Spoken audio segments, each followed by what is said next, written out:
All right, you guys, we are live. I was 3 seconds late. I'm sorry about that. Anyway, we got a few people in here. It looks like we got Rye Patch Ron in here. Good to see you, Ron. It's been a while. We've got Teresa, the treasure hunter, in here, and we've got Ryan. Ryan, I'm not sure how to pronounce your last name. Is that Sinker? I hope that's right. And we've got Brian in here from Dirt Bandit Outdoors. And it's good to see you guys. Welcome to the live stream, you guys. It's been a while. We were out detecting and enjoying the nice weather there for a while, but I know here in Idaho, we've got winter set in now. So we've been shoveling some snow. We got Ski Searcher in here. Hey, buddy, how you doing? Good to see you. Oklahoma Treasure Hunters, how you doing, buddy? So we got See It My Way. Hello, how are you doing, Shane? Good to see you. Good to see you. Glad you guys are joining me tonight. This is our first live stream for the winter here, and we're just getting back into it. It took me a few minutes to remember how to operate this live stream platform again. I got in here yesterday and played around a little bit, but it's not too complicated for most people. For me, that's a different story. Hoodoo, how you doing? Good to see you. You've got Jess Grissom. Good to see you from Northwest Tennessee. All right. Hope your weather is better than ours over here. But this background here looks a little nicer than what I'm seeing outside of my house. This is a virtual background. But yeah, cold weather in Illinois. Good deal. AAP's Variety Channel. Good to see you. Good to see you. All right. Well, I won't wait too long here. Hey, Brenda, how you doing? There's my detecting partner. She's in here tonight. So we had a pretty fun season of detecting this year. Brenda and I, we found some pretty good treasures. She had a really good year. I swear she was out hunting me on every trip we went on. I almost had to mug her a few times because she was finding bucket listers that I've been looking for quite a while. And so I don't know, but somehow she escaped the mugging. I don't know how that ended up, but who knows? There's still future outings that could happen. So all right. Who else we got? We got Shannon Bortner in here. Good to see you. Good to see you. Daryl Mignery. And we got Dirt Clawed Metal Detecting. Good to see you guys. All right. Did I miss anybody? Charles Bruner. Is that how you pronounce Bruner? Anyway, Nevada Metal Detecting. I take it Nevada Metal Detecting. NV Metal Detecting. Pack some heat. Yes. I pack heat all the time, but it may be a different kind than what you're referring to. Anyway. But yeah, I'd like to hear how you guys did this season. Like I say, Brenda and I, we hit it pretty good, mostly on the weekends. And we found some pretty good silver. I know that Brenda ended up getting several bucket listers this year. She had a really good year. There was days where we went out and she was just seemed like she was raking in the silver on some of our outings, you know, that they were I don't know. She already posted, so I'm going to go ahead and say it here. She's already posted a video on her page, but she ended up finding something that's been a bucket lister of mine for a while, and that was a seated dime. She found a seated dime, and we've been hunting the area we've been over it, I don't know how many times, and things were getting pretty slow and just ended up to where she just got that coil in the right spot at the right angle and had the right settings, whatever it was, I don't know, but she ended up getting just a really crisp signal. And she said it sounded so good, she thought it was probably trash or something. I don't know, but she dug down and she had her GoPro. She had her GoPro on and she turned it on, but for some reason, her GoPro went into like a hyperspeed or something like that. And so she's thinking that she's recording this dig, and she's all excited because she sees silver, and then she discovers that it's a seated dime. And unfortunately, when she went to play it back, it was in hyperspeed and there was no audio. So she missed the original, the excitement there and everything, which was a kind of a bummer, but I was sure happy for her to see her get that dime. That's awesome. Oklahoma treasure hunters, who we got here? Let's see here. My first year detecting, went out about 7 times in Bismarck, North Dakota. Nothing of great value, but over $7 and change. My best day was 4 rings in sand. We're drunk boaters party all summer. Yeah, that's a good place to find stuff. 4 rings in a day. That's really good. That's awesome. Congratulations.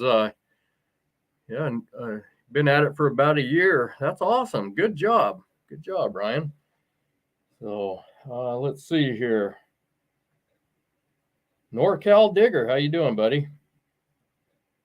So anyway, I'll tell you what I'm going to do.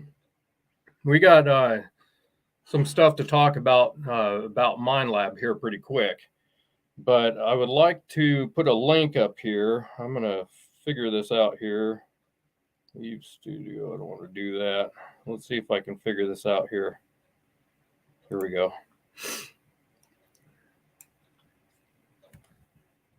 Okay. So I'm going to post a link here in the chat. If somebody would like to come on and just kind of tell me how you did, well, tell all of us, I'll bring you on live here, and just tell us how your season went. Some of the finds. Did you guys find any bucket listers or anything? The Manticore, Brian W., the Manticore is actually being shipped right now. It's on its way. Hopefully, the dealers, or at least the we'll see. We're supposed to get Manticores maybe in about a week. We're hoping. I can't verify that just yet, but that's the hope. And it's going to be kind of how would you say it? They're going to trickle in. It's not going to be like we're going to get a massive bunch of machines in all at once, because they're coming in. They're going to be allocated to the dealers in certain amounts. And so right now we've got a waiting list going at outlawmetaldetectors.com. So if you want to be on the list for the Manticore, the waiting list there, get a hold of Dan Willis at outlawmetaldetectors.com, and he'll be able to put you on the waiting list, and that way you've got a better chance of getting that machine sooner than later. Let's see here. Let me put this up here. Let me find it. All right, so that's if you guys want to get on the list, I put a banner down below there. You can see where you can go to get on the list for the Manticore. And also, let me see here. Get back into the comments. So Minelab made a pretty big announcement yesterday. Yeah, going to be interested to get the Equinox 700 and 900 in. So yeah, David, that announcement of the 700 and 900, now there's an Equinox series, which there was a series with the 600 and the 800 prior. But now Minelab came out with the announcement that they've come out with the Equinox 700 and the Equinox 900. And I've got a few specs that I can go over here with you guys here in just a little bit. But now there will be 4 machines in the Equinox series. I don't have all the complete details on everything just yet, but I do have some specs we can go over and discuss that. Keeping an eye on you guys. Did you guys get that link that I set up there? If anybody wants to come on and tell me how your season went, copy, Control V. I put it in the live stream here, you guys. There's the link right there to if you want to come on and tell me how your season went. Let me know if you found any interesting items or any bucket listers, anything like that. But hey, Chuck Owens, how you doing, buddy? Good to see you. So anyway, since we've gone live last winter, I don't know if you guys have been keeping up with the videos on my channel and stuff like that, but I was accepted into the Minelab Detexpert team. Minelab brought me on as one of their United States Detexperts, and I'm pretty excited about that. I feel very honored about that. So anyway, I'm hoping to provide you guys some really good information and just try to instruct where I can and help where I can. I learn a lot from you guys too, so I'm always watching you guys and listening to what you have to say, because that's how we learn. So a lot of information out there that we can learn from each other. Let's see here. Minelab got this one right. David, which are you talking? Now they've come out with 3 new machines now. The Manticore is kind of a combination of the Equinox and the CTX 3030, which is really cool. They got that 2D screen where you have visual of the target ID. And it's really neat because you can use that visual and it'll show you if it's a round object or if it's oblong or however the shape of the object might be. It's pretty neat. That'll give you a little better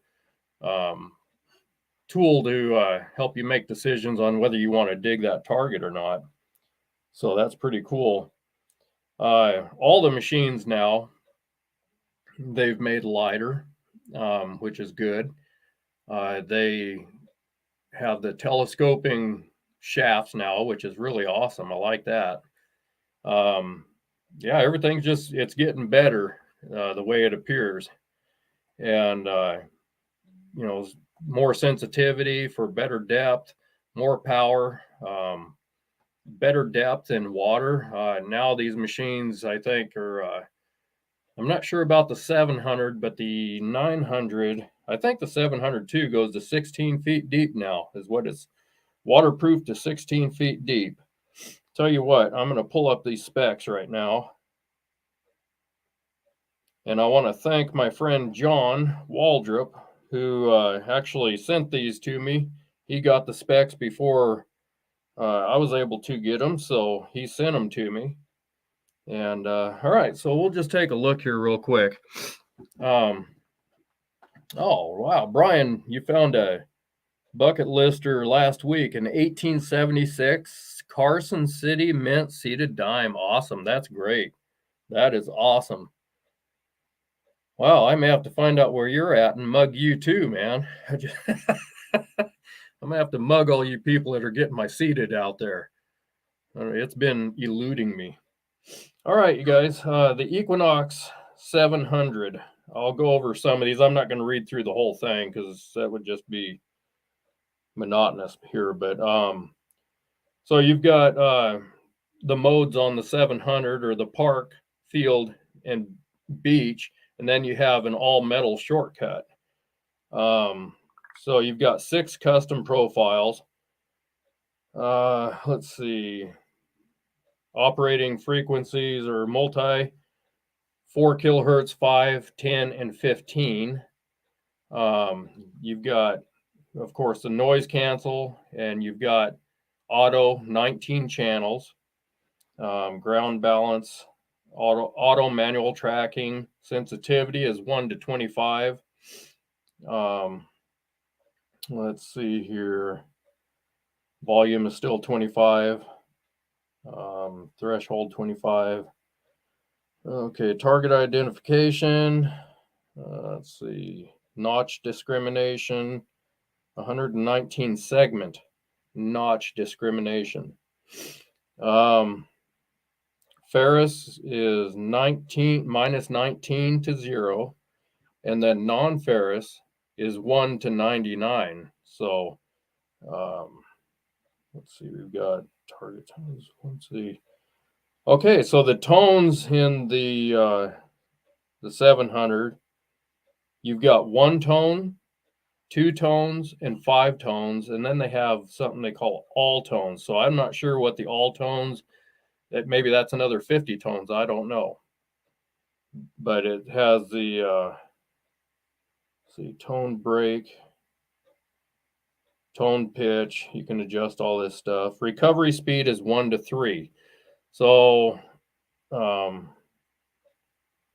think that's, if I recall, that's pretty similar to what it was in the 600 as well. Let's see here. Wireless audio. Okay, so the collapse length, now that they have the collapsible shaft in these machines, in the 700, the collapsed length is 24 inches. That's pretty darn good. I like that. And the weight is it's 2.8 pounds. So that's lighter. Because we were at what, I think 3.1 with the 600 and 800, if I recall. I think it was 3.1 or 3.2.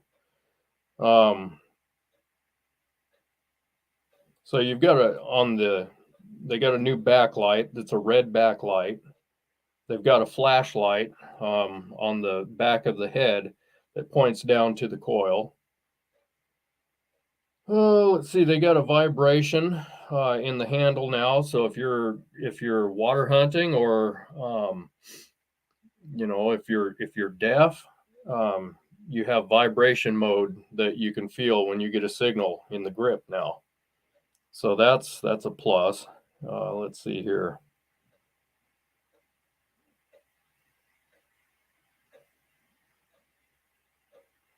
Supplied headphones. Let's see.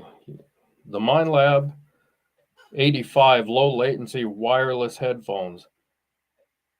So that's new. The ML85. And that's also for the 900 as well. Which those headphones, guys, that works for the Manicore too. So the Manicore wireless headphones are going to work for the 700, the 900, and the Manicore. 16-foot depth in the water. What do we got here? I think that's about it for right now. The specs on the 900, of course, you're going to have more adjustments on the 900 than you will the 700. It's kind of like the way it was with the 600 and the 800. You have more capabilities with the 800 and the 900 than you do with the 6 and the 7. Let me shut this down here. There we go. So,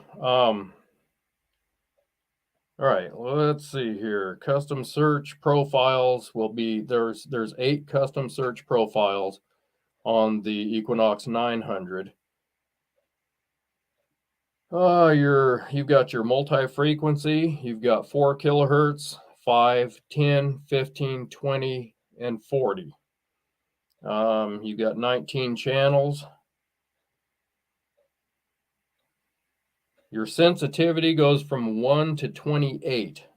So you've got more sensitivity there, going to be able to give you a little more depth. I'm not going to make any claims whatsoever but that'll require some testing and different grounds and everything. And of course, just like with any detector, depending on your ground situation, is going to determine the depth you get. It may do better in certain soils than it will others, and of course, how much iron you've got in the ground as well. Your ground conditions will determine all that. Let's see here.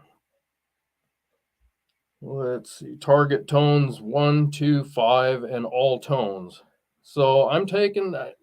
I'm gonna guess that all tones is the 50 tones, like they had in the 800, which I don't use all. I don't use 50 tones. I always use the 5 tones.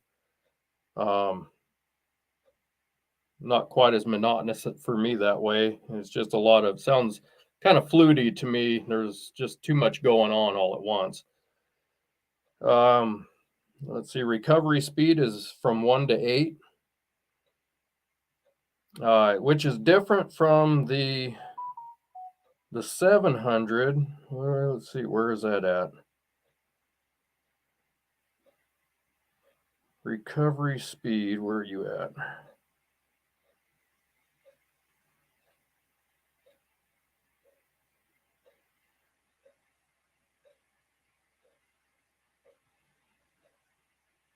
Okay, yeah, the recovery speed was 1 to 3 on the 700, and it's 1 to 8 on the recovery speed on the 900. So iron bias is 0 to 9.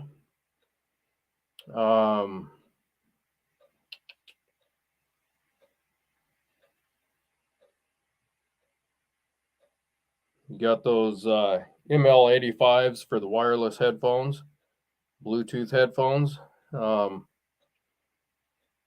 And those are not waterproof headphones. They're just, like the other ones, you had to have a separate set for water if you're going to water hunt. But anyway, let's see here. One thing I would like to say that they did not cover in their live stream yesterday. If you do order the Equinox 900, okay, this is for the 900. I don't believe this includes the 700. But if you order the Equinox 900, that comes with 2 coils. That's going to be the 11-inch coil, and it's going to have the 6-inch coil as well. So you get 2 coils with the Equinox 900. So that's a good thing. All right, let me get caught up with you guys here and see where you're at. Yeah, the 700 is said to be $699. Let me see if I can pull up the information on that. I don't want to. Okay, and the Equinox 900 is going to be $1,099. So pretty close to where the Equinox 800 was when it came out, around that $1,000 range. So $1,099 for the Equinox 900, $699 for the 700. And anyway,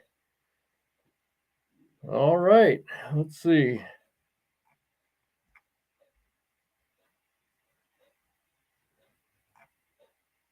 Brenda's asking where Brian W. is located.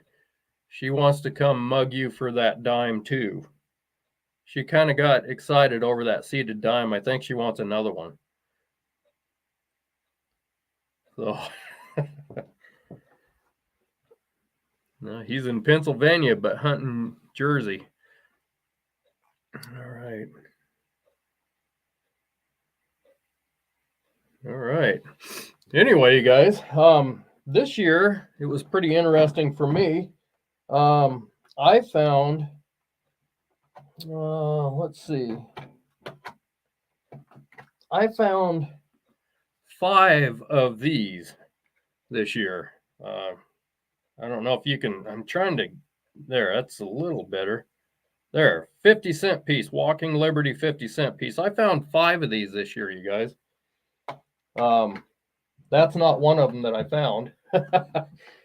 I've got the silver that I found this year in here. I'm backwards.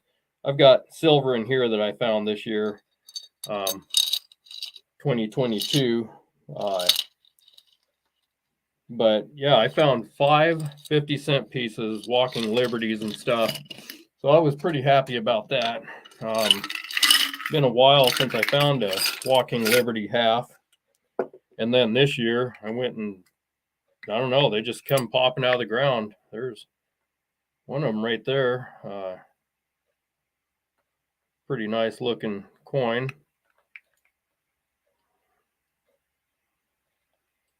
Got some big silver this year. Got some tokens, and I even got now this is funny because Ron always gives me trouble about this. Rye Patch Ron out there, he says, you like your Canadian coins. Well, here's one that I didn't even put in a video, but this is a Canadian large cent that I found this year. And it has 2 holes in it. So I was pretty happy to find that. Oops, sorry about the... Let's see, this one is... I'm going to find the date on it. This one is 1913. So that was pretty cool. But yeah, I've got all kinds of goodies in here, silver and stuff like that. Found some jewelry and some tokens and stuff. Barber quarter that I found this year. That was a 1895.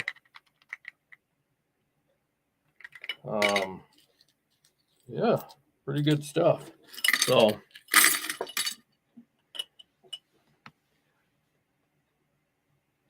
the Canadian large cent, Ron? Yeah, but does yours have 2 holes in it? Come on now.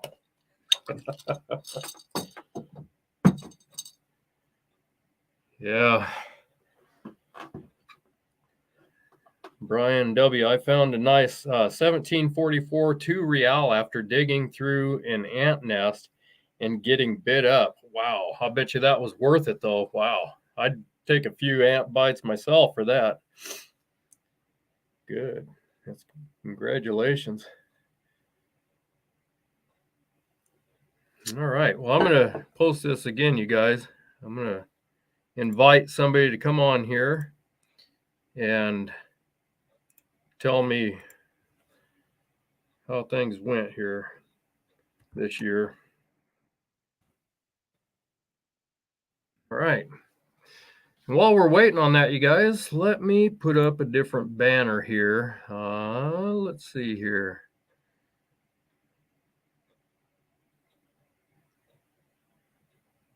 So down at the bottom below the video here, you guys will see some of my merch down there.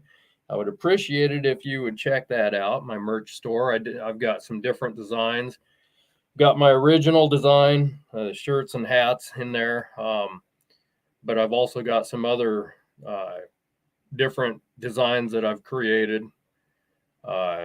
with some of the sayings that I've used in my videos in the past, like when in doubt, dig it out, stuff like that. So anyway, let's see. Okay, yeah, that's the first Canadian large cent I found. But let's see. I was kind of hoping for someone to hop on here, but I'm not sure. Let me check here real quick. It was Lori Gagney out of Canada.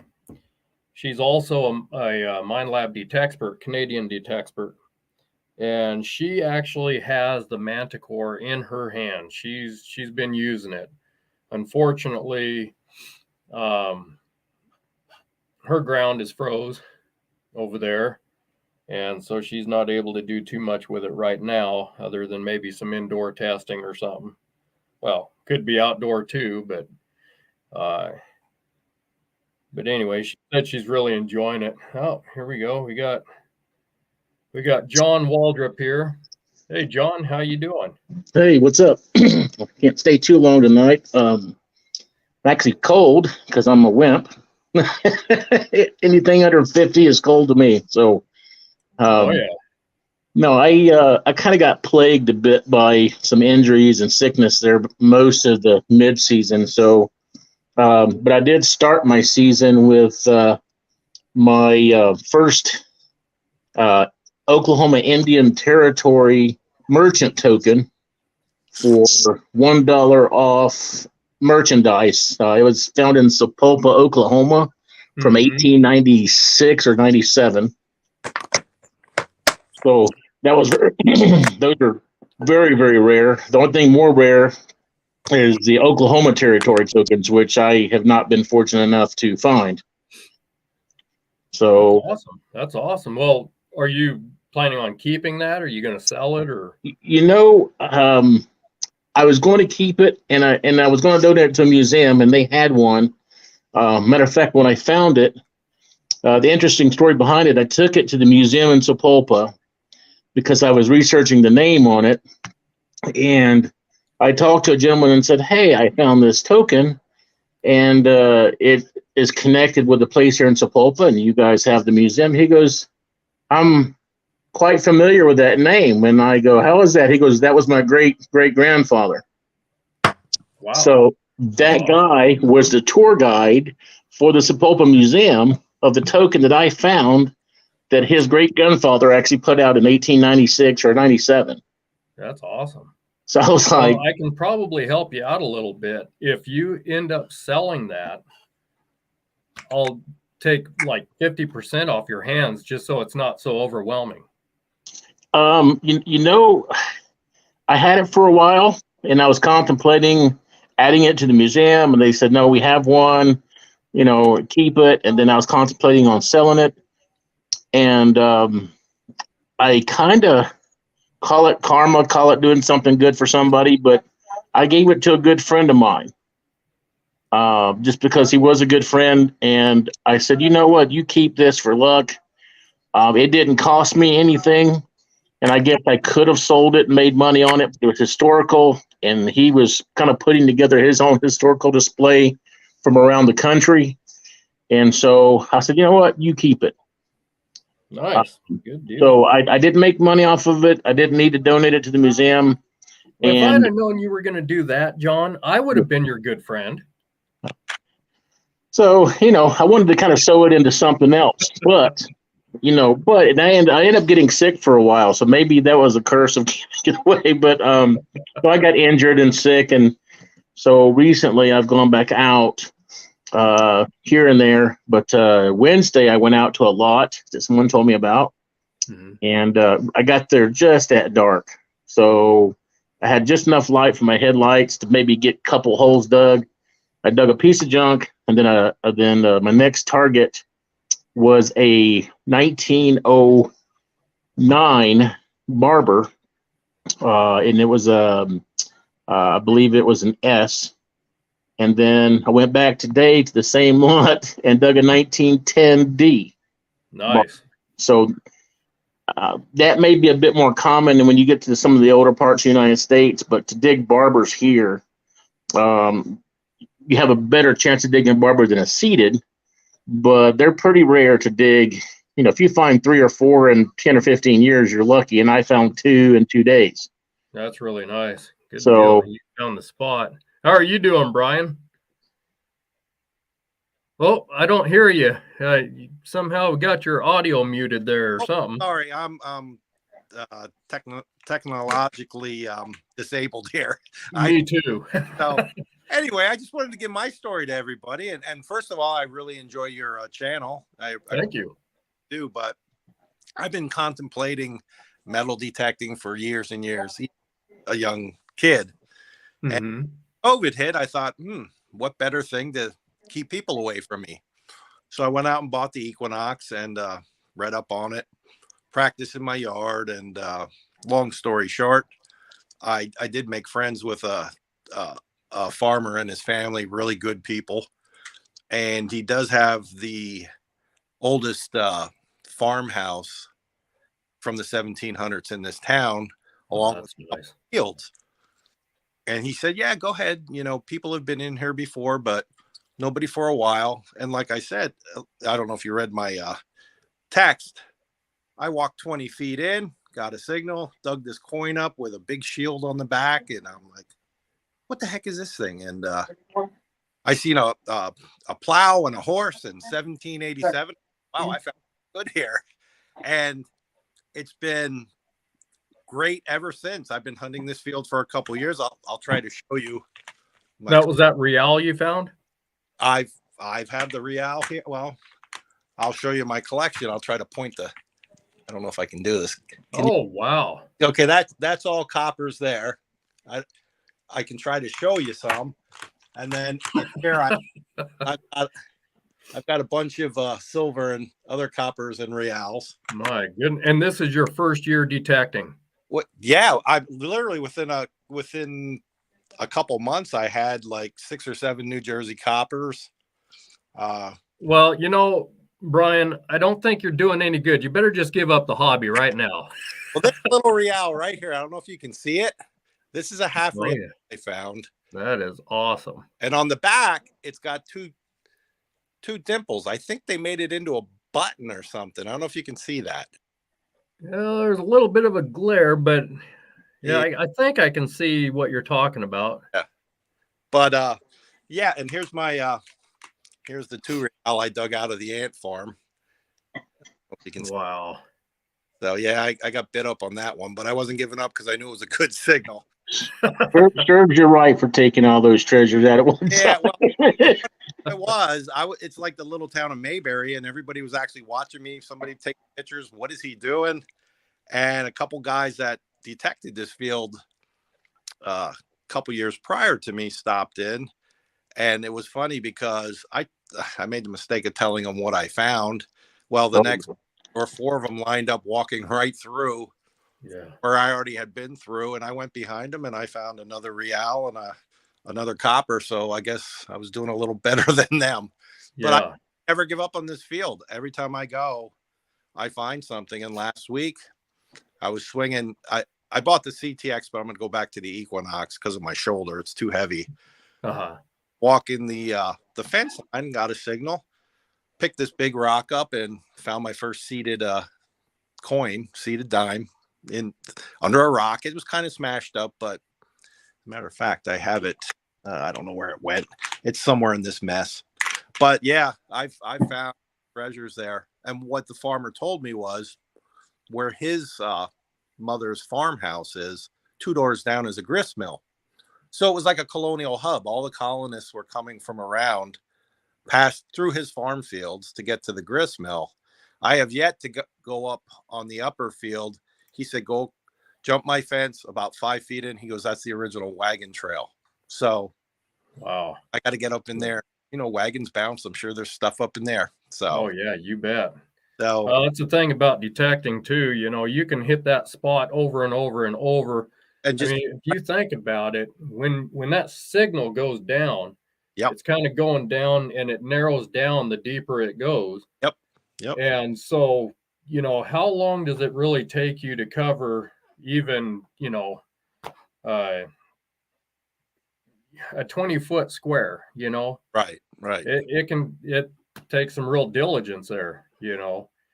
And so it can depend on what angle you hit it at. You may be hunting one way, going back and forth one way, and then come back and crisscross it the other way and maybe diagonal it. But you're going to end up with different signals, you know, and depending on different conditions of the ground too. So, and that's exactly what I've been doing. So I put up miles and probably 1,000 holes in that field. But good people, and God bless them, because you know they're kind enough to let me do it. So absolutely, man, congratulations. A lot of kgs. I don't know if you can see that. Wow. Yeah, but when I dug that Nova Constellatio, I almost had a heart attack. I seen the stars and the rays and the eye in the middle. So I was happy to find that one too. Absolutely. And where are you located? I'm in northeastern PA. I'm right at the New Jersey border. Okay. So, and my fiance lives right across the border, and I got lucky enough to meet the farmer through her and her friend. So that is awesome. Yeah, you're in some good historical area there. And Button, must have found 200-300 buttons in there. It's just insane. Huh. So, but Yeah. thank you for allowing me to come on here and Oh, I share. appreciate you coming on here. That's awesome. Yeah. That's So, awesome. but I'm gonna. So yeah, for a first year hunting, What's that? that's for first year hunting. I Yeah. mean, my first year was nothing like that at all. Well, it spoiled me. I got to be honest with you. Yeah.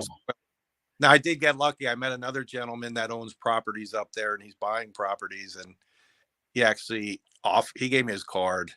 He offered me to come and detect his property. So I'll be moving on over there, see what he's That's got. awesome. Yeah. Yeah. Don't give up on your spot there. It looks like, No. you're finding goodies there and probably plenty more left. Oh, there is. There absolutely is. I got to go down in the swamps and I got to get on that wagon trail. So, You bet. yeah. Absolutely. But yeah, it's all good. So, again, thank you. I'm going to sign off here. I don't want to scare anybody off with this mug. Oh, no, I appreciate you coming on there. But I just wanted to story. I mean, it's just amazing what's 6, 8, 10, 12 inches under your feet. I'm hooked. And most people walk over that, wherever they're at, they're walking over things. You just never know. You just don't know what you're standing on. Exactly. I get to find the gold. Yeah. I haven't found a gold coin yet. Although this year, let me show you something here. This isn't a natural find, but I did go to a seeded hunt and I got a 10th ounce gold coin. Wow, that's awesome. So I was happy about that. I'll take gold any way I can get it. I hear you. I tried beach hunting a couple times. I don't know. The sand in my toes don't mix. I don't find much. A lot of fishing lures and sinkers, but no gold. Yeah. Yeah, you bet. Awesome. Well, congratulations, Brian. Thank you. Yeah. All right. Well, I'm going to sign off of here because I'm camera shy and don't want to scare your guests off. So thank you. Not at all. Not at all. I appreciate you coming on. Yep. Take care. You too. Take care. Thanks. Bye. Man, that guy's having a great first year. Wow. That is awesome. I've never found a real. Of course, we're not in the real country here. I imagine there could be one in Idaho somewhere, but I'm sure there's probably been a few found in Idaho, but that wasn't by me. Yeah, if you hunt in circles too, that's a good strategy. You just never know. Every direction, because you can hunt it one way and you may not pick up on it. And you hit it from a different direction. And you can test this on signals. If you get a signal, a lot of times you'll go to work around that signal in a 360. And some places you won't hear the signal, or it'll be a real choppy signal. So that just goes to show you that you really have to go in different directions in order to hear certain targets. But yeah, people tell you it's hunted out and then ignore that. A little bit of a challenge. I love a challenge. Yeah, Woody, I'm the same way. People tell me, oh, well, there's been other people out here detecting, so you probably won't find anything. And I love to prove them wrong.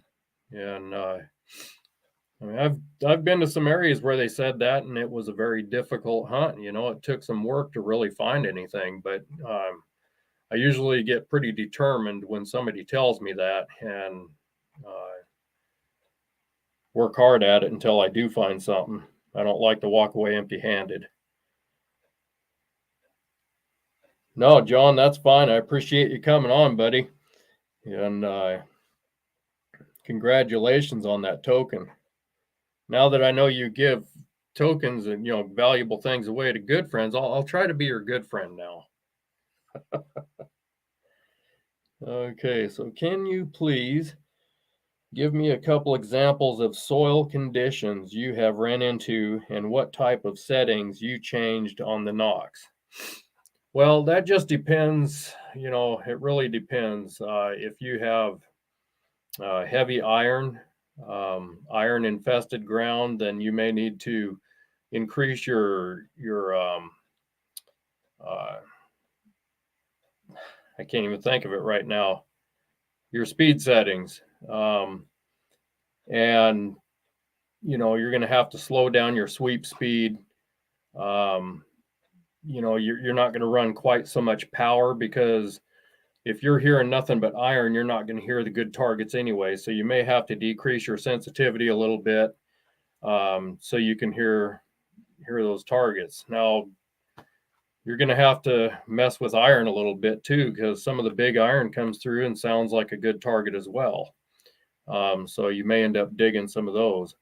Wet conditions, dry conditions, it all makes a difference.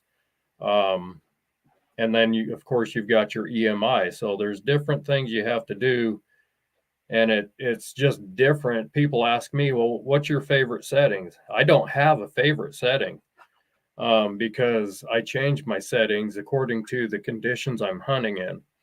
And I know that there's people out there that say this is the setting you want to use when you're out there hunting.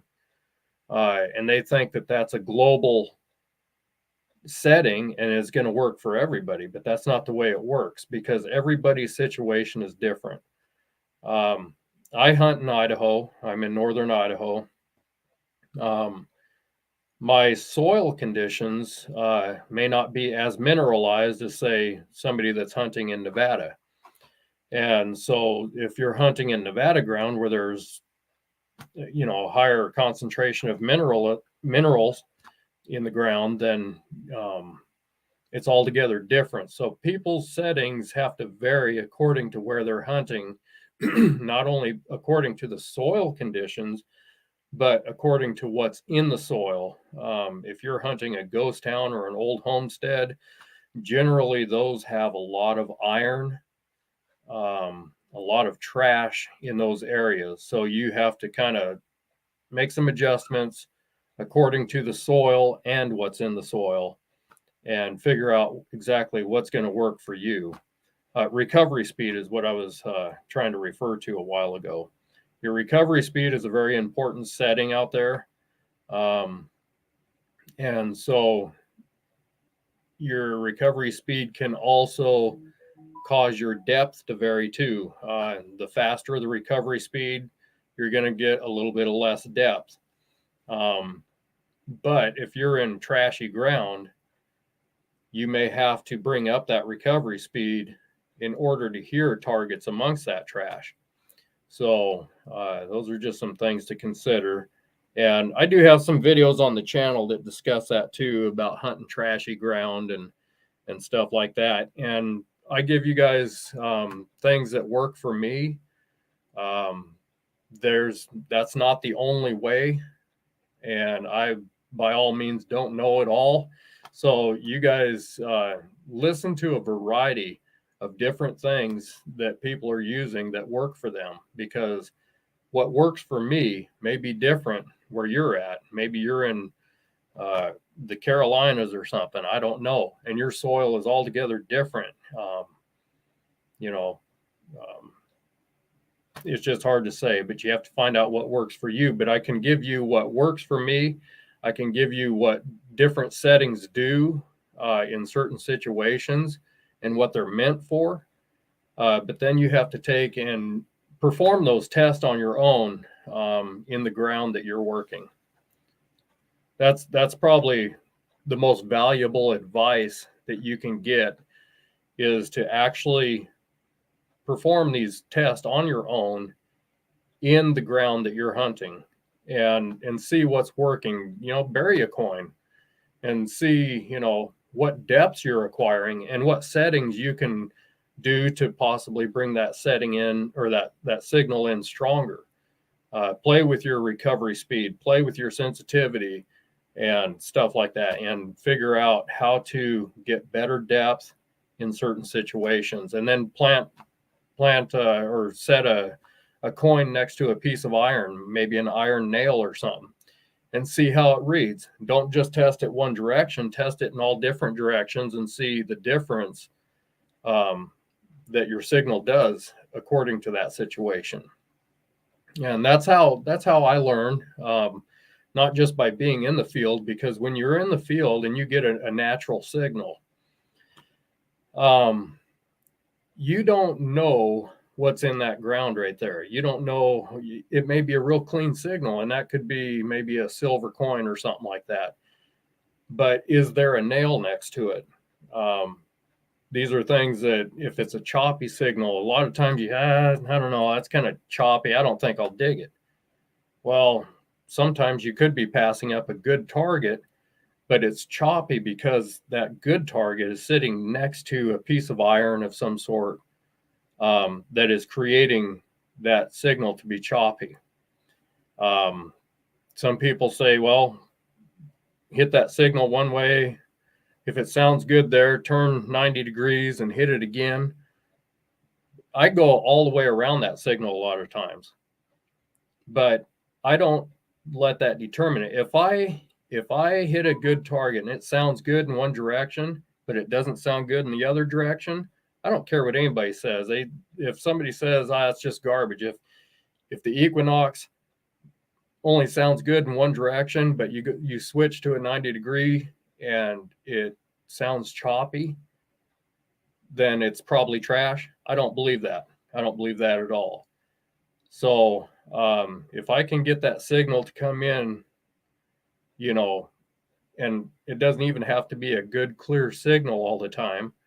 It may come in choppy, but if I can, get a decent signal out of it, a somewhat decent signal, I'll dig that target, even if it's choppy. And I've dug some good coins that way. That's right. Dig it anyway. You bet. I mean, we're out there to get signals and dig. I mean, it gets a little harder when you get to be my age.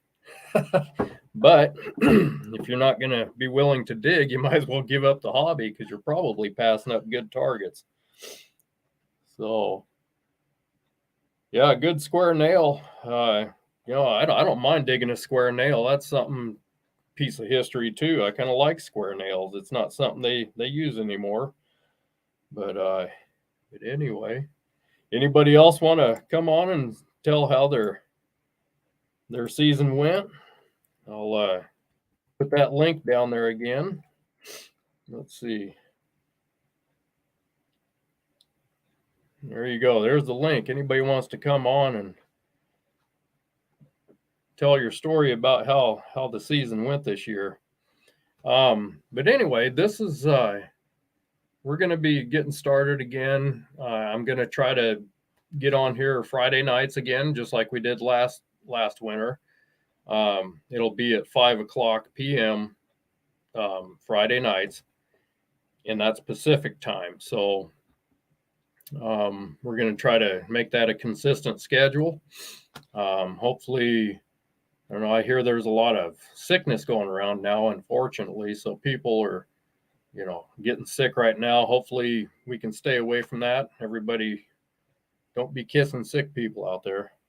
So, but anyway, we're going to try to come up with some stuff. And then Dan, he wasn't able to show up tonight. He had a prior engagement. So when you guys see Dan Willis the next time around, be sure you give him a hard time. Tell him he wasn't being loyal to me. He was supposed to be on this live stream tonight. Tell him I said so. So, all right, Oklahoma treasure hunters. I learned and have proven it to be true, at least for me. If I get a solid signal that bounces around, 3 VDIs is generally a coin token or something round is laying on the side. Oh, yeah. And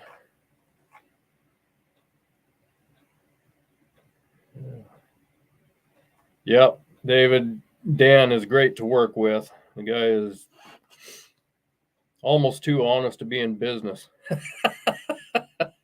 He's got integrity for sure. He's a great guy.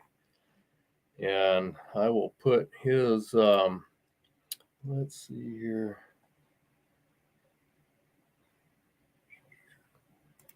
There it is again. For your metal detecting needs, go to outlawmetaldetectors.com. So tell them that Sodbuster sent you, or Larry. He knows them both. So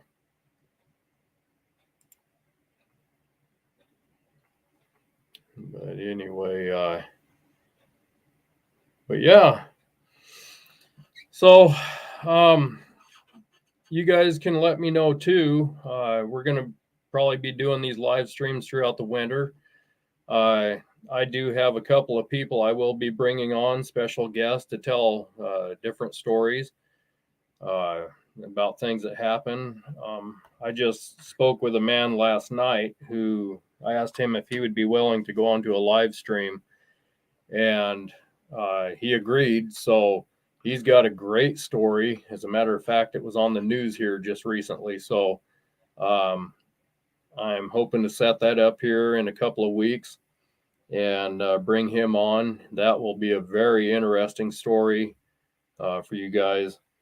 And as I can, I'll be bringing on some special guests for you. Let's see. I want to say thank you, Larry, for pointing me in the right direction in the direction of outlaw metal detecting. Super friendly guy. I could have talked to him for hours. Gave me a great deal. I hope everyone buys from him. Yep, Ryan, he is great. He's a really good guy to work with for sure. And you're welcome. So, yeah, the Vanquish 540 Pro Pack Sir K shovel. How you like that Sir K shovel? That's pretty good, isn't it?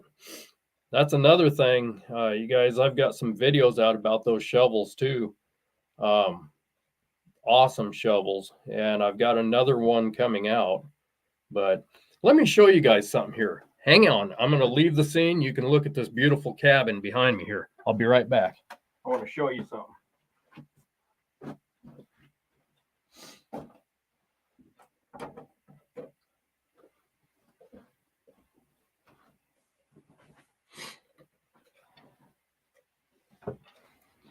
Okay, so I've got a new thing going on, you guys, and it appears to be something that's going pretty well, actually. I started working with a friend of mine, and I am making these now. These are well, I can do anything. If you guys have a logo of your own, which I used my logo in this clock here. These are a 10-inch clock. They're a plastic clock with the graphic inside. They're battery operated. But anyway, they're going pretty well. I think I've sold 50 clocks this month. But anyway, in the description of my videos and stuff, you'll see that I have clocks in there as well. And I have metal detecting clocks, just like the merch. I've got the same designs in my clocks. And also people have sent me their logos for their YouTube channel or their business. And we've put that in and made clocks for them as well. So something to think about if you guys want a clock or you want to thinking about Christmas gifts or something like that. Anyway, just wanted to show you guys that. But and let me go to the banner here. And if you guys haven't joined my Facebook group, invite you to come on over to Sodbusters Metal Detecting on Facebook. And there's usually some good posts in there. People posting their finds and information. I always update people in there of new products. And we're able to answer questions in there. If people have questions about something about metal detecting, we can answer questions in there as well. So feel free to hop on over and join us. But metal detecting hobby has brought a lot of great people together. Absolutely. That's probably the best community of people that I have ever found is in the metal detecting community.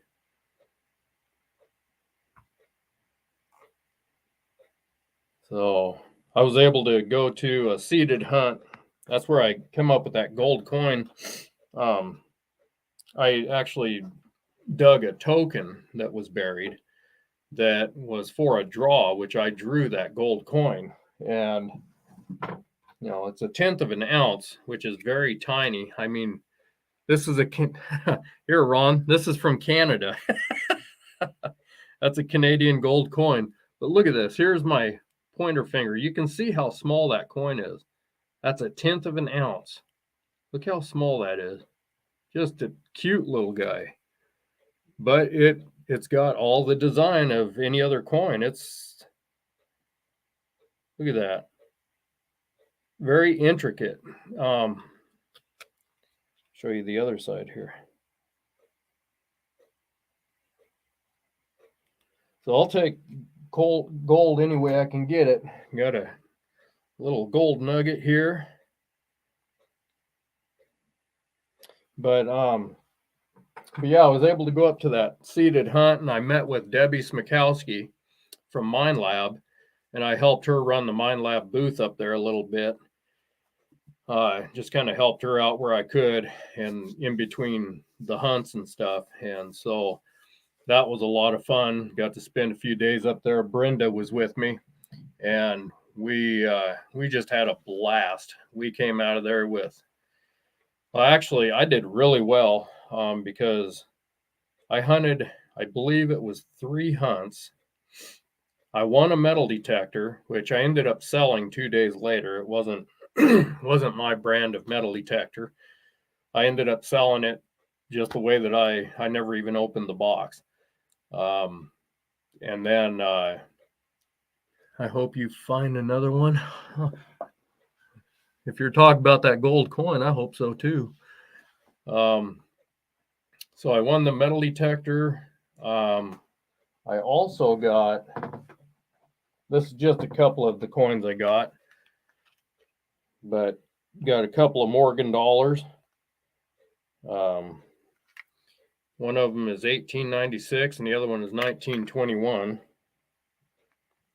So that was nice. I'd take silver any day, especially those Morgans. Those are nice. I love that Morgan dollar. I got a bunch of silver, a bunch of buffalo nickels, and I think I dug, I can't remember now, it was like 80 or something like that, wheatback pennies. When I left there, I came back with a good profit. Really, I profited probably a good $500 on that hunt, which is not, I'm not going to say that's a common thing, because a lot of times people go to a hunt and you don't really want to go to those hunts expecting to come back making a profit, you know. But that was a lot of fun. Chuck, hey, how you doing, buddy? Good to see you. Good to see you. But yeah, it was a lot of fun. Got to meet some good people there. A lot of course, everybody's got the same thing in common, you know, metal detecting. And you get to hear different stories of what people are finding on their natural hunts and stuff. But anyway, yeah, Brenda, she got silver, and all right, it was just a good hunt. It was a lot of fun. The hardest part about that hunt was trying to find a place to shower. But we were determined and did find a place to shower. So, all right. Who we got here? I recognize that guy. How you doing, Ron? Well, I've been better, but you know how that is. Yeah. Living in the People snow. always tell me I've been better. So I don't have a whole lot to say. I've just been picking on you a little bit here. Hope you get another one of them Canadian dollar coins myself. I've never seen one. Never seen one of them dug. Oh, the Canadian gold coin there. Oh yeah, no, I haven't either. I've seen, you know, U.S. ones, but not a Canadian one. Right. Yeah. Well, I did pretty decent this year myself up here. I didn't find a whole lot of coins because I never do. Mm-hmm. You know, I find mostly relics up here where I'm at. But I did all right, considering, you know, the little issue that I've got going on. Uh-huh. But I was pretty happy. I got a decent amount of coins actually this year, probably better than I have a few years prior. And I didn't use the Knox very much. In fact, I've sold mine. You know what I use? Did you know what I use instead? Right. And you've talked about different settings and stuff, and that's why I went to the way I go, because where I hunt in heavy iron. Mm-hmm. You're not, if you get depth, you just got lucky. Right. If you get 4 or 5 inches out of that stuff, it's just amazing. And you got to learn your machine, like you've talked about and stuff. And people just think they can go off the ID number and they know what's going to happen, and that don't work. No. When you see on the Equinox, especially when you see a wheatback penny reading up at a 30, you can't depend on that. Well, see, I've learned not to depend on my Deus to begin with, because the Deus 1 was horrible at IDing. And so that's why I went to two-tones like I do, because basically what I hunt, because I tell you. Right. And I run two-tone all the time. That's all I run, because I don't care. I want ferrous or non-ferrous, and if it's ferrous, I'm digging it. Yeah. And that's all that two-tones is going to give you. You're going to know one way or the other. Yep, and you get the same tone all the time, and I run it where I've got a good high tone, so you don't have to mess with listening to stuff and different. Because to me, with all machines, and I did the same thing with the Knox when I was running it, I run it in two tones also. I've taken out all the filtering that I possibly can when I hunt. Mm-hmm. I try to run the machines wide open, and if a lot of people will do that, they will actually find more stuff. You may hear more things that you don't want to hear, but you also hear things that you were going to miss.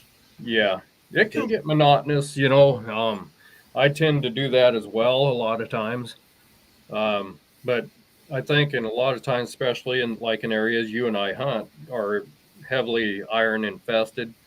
A lot of times too much power can just be like fogs or head brights in the fog, Well, it pretty much is. I found that one nice little kind of a cross affair that I found here, I believe is some kind of choice symbol or something, a little silver job years ago.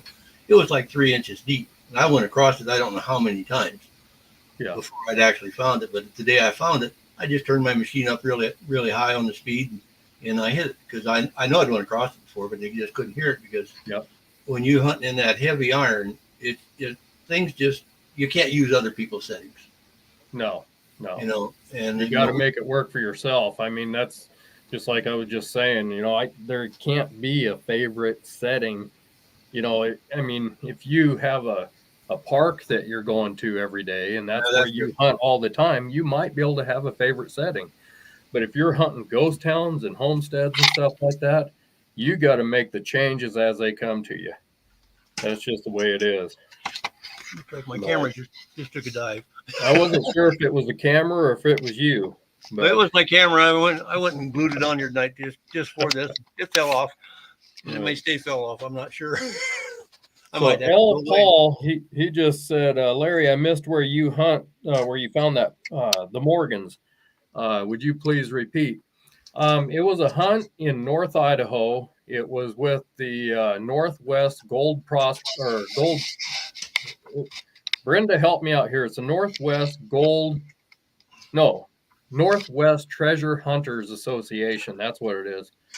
They're up in Spokane, Washington, but the hunt was up in North Idaho at a place called Farragut, which used to be an old naval base.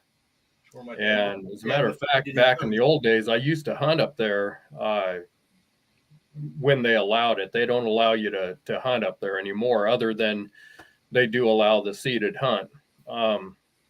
But that used to be a naval base, and I guess there was some people that used to be stationed there years ago that saw people metal detecting, and they didn't care for that, so they complained to somebody and got it shut down.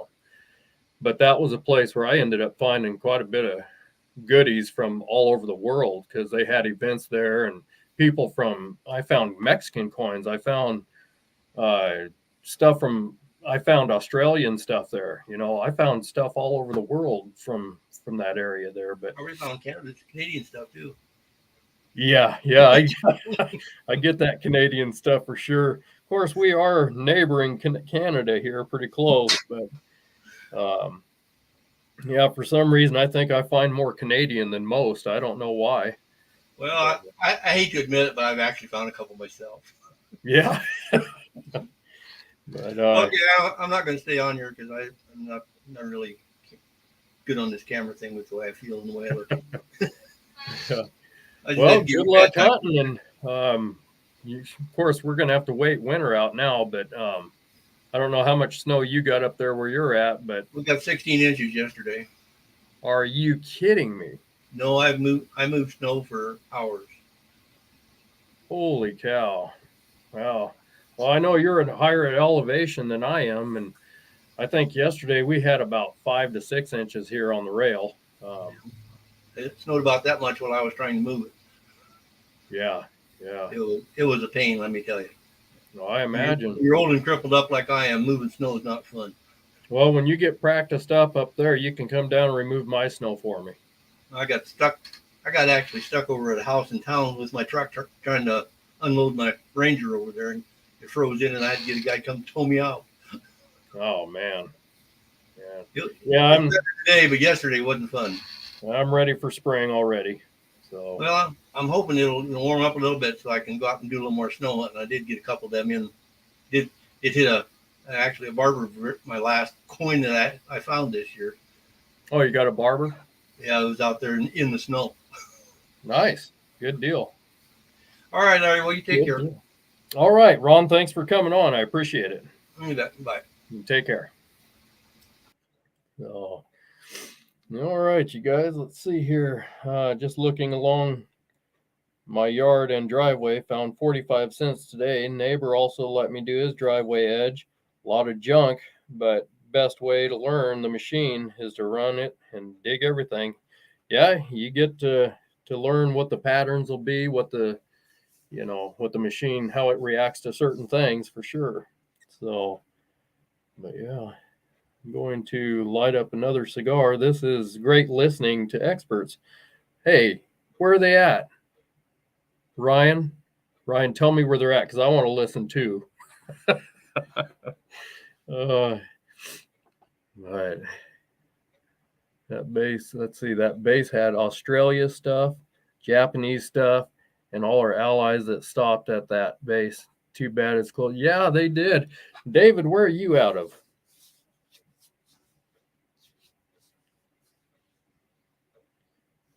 Yeah, I used to hunt up there. I lived up in that neck of the woods years ago, about 20 years ago.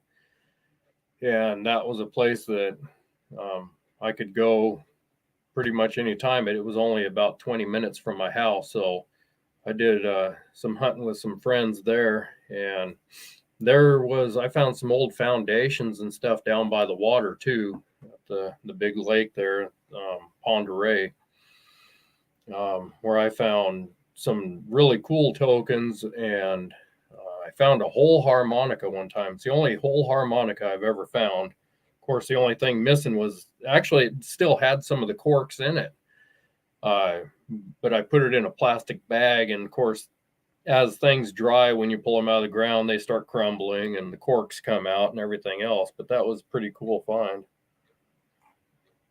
Okay, retired Navy. Yeah, my uncle was actually Navy as well, and he was stationed there years ago. He was, well, I'm not sure how old my uncle would be now.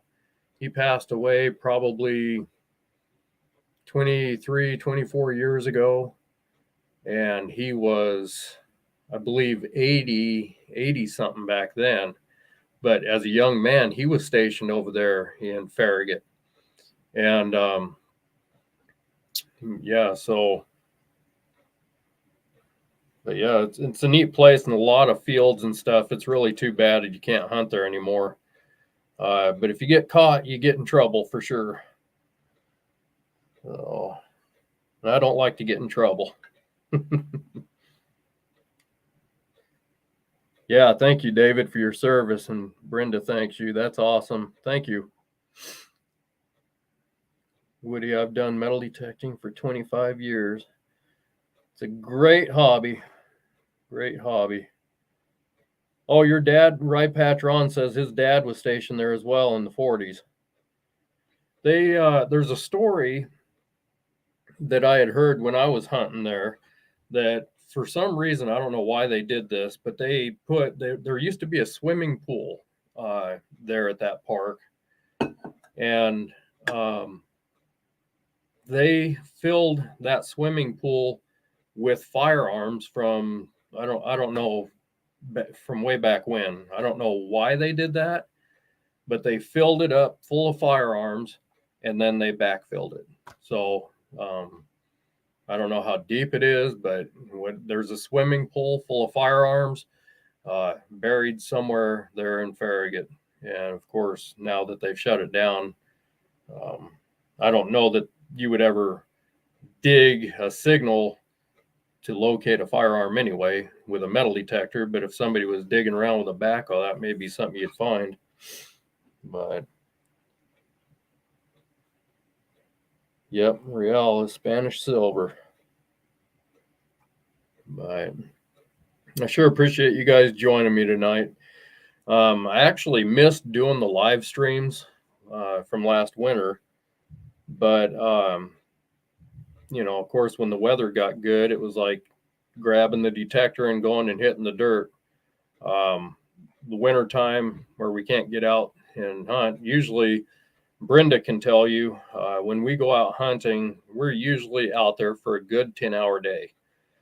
And by the time we get done, we usually feel like somebody's beat us up with a baseball bat from all the up and down and I mean, just hard hunting, you know, hitting it hard. And we don't even, it's not something, Brenda's probably even more fanatical about metal detecting than myself. I don't know. She's hard to beat when it comes to that. We're both so dedicated and so passionate about the hobby that it's hard for us to even stop and take a lunch. Not once, I don't think that since I've been hunting with Brenda, have we ever stopped for a half an hour to take a break, eat lunch, and then go. We usually are hunting. One of us will head to the rig, or both of us might meet up at the rig, grab a quick snack, and then back out. We're back out hunting again. And it's usually like hardcore. We've been hunting in, you know, where it's windy and it's thundering on one side and snowing from the other side or something like that. The weather, we've hunted some pretty crazy situations out there, but yeah, we put in a long, hard day when we get out and go hunt.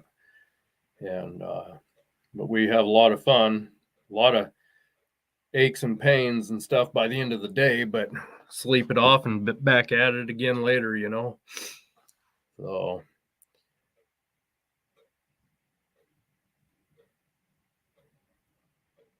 I've heard people say they're pretty hardcore metal detecting. I want to see them keep up with Brenda.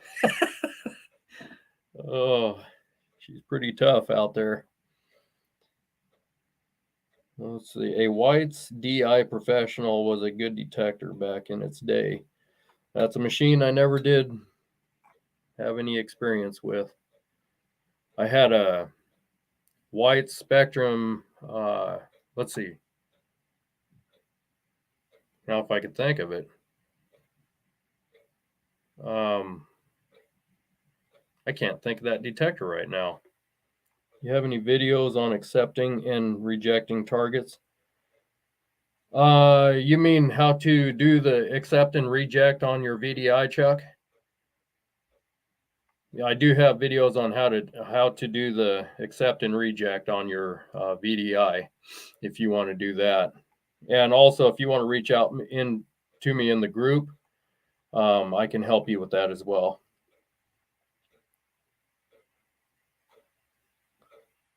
Yeah, she's hard to keep up with. She's hard to keep up with. But anyway, it pays off for her too, because like I said, this year, you know, she just tore it up. There were some days to go out there and she would be hitting silver after silver after silver and just, you know, coming up with bucket listers and coming out with 6 silver coins out of a ghost town or something like that in one day, where I couldn't hardly hit a good target, and I was digging garbage. I had to empty my pouch 4 times during the day because I was digging garbage all the way, throughout the day. And she's pulling up all these good targets. I told her, I said, I'm going to mug you. And, I was happy for her. She did really good. So, but anyway, you guys, I think we'll probably call it an evening. I really appreciate you guys joining me on this live stream. You guys are awesome. And like I say, we're going to try to do this every Friday night at 5:00 p.m. Pacific time. So if you are available, I'd love for you to join me again.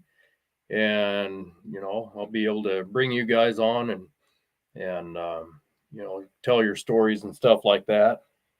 I want you guys to participate. I want to hear from you guys as well. And, I learn things from you guys as well. So anything you guys can share is great. We never know it all. And if somebody says they do, walk away. So David Alfonsetti, it's good to see you. I haven't heard from you in a while. Good to see you. You bet, Brian. I was glad to have you on here. Be happy to bring you back on at another time and keep us updated on how you're doing on your hunt there. Yeah. So, anyway, you guys, I appreciate each and every one of you. And next week, hopefully, we'll get Dan back on here, and we should have some more information about the new machines that Minelab has come out with. It sounds like the 2 new machines that they announced yesterday are actually going to probably be available by next month. So by the beginning of the year, hopefully we will be seeing the 700 and the 900 available for purchase. And also the Manticore is being shipped. So we should be seeing some action on that here in the next week or two. But I will update you with that. And like I say, you guys, any metal detecting supplies that you need, get a hold of outlawmetaldetectors.com. Okay, Dan is awesome to work with.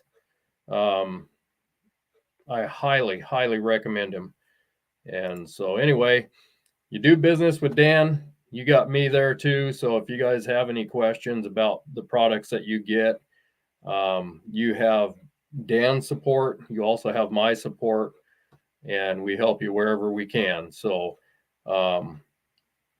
so you can't do that with some of the big box stores. They're kind of hard to ask questions to when you buy from them.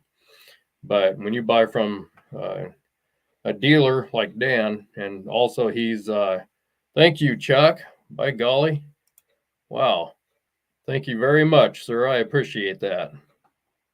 And yeah, when you buy from the big box store, you can't just call and ask questions about a product. But Dan is a veteran-owned business, and he always makes sure to take the time to help people where they need it, even after the sale. So we appreciate your guys' business. But all right, you guys, thank you very much. I appreciate each and every one of you, and we'll see you next Friday. All right? Lord willing, and the creek don't rise. All right. You guys take care, and we'll talk to you soon. Have a good night.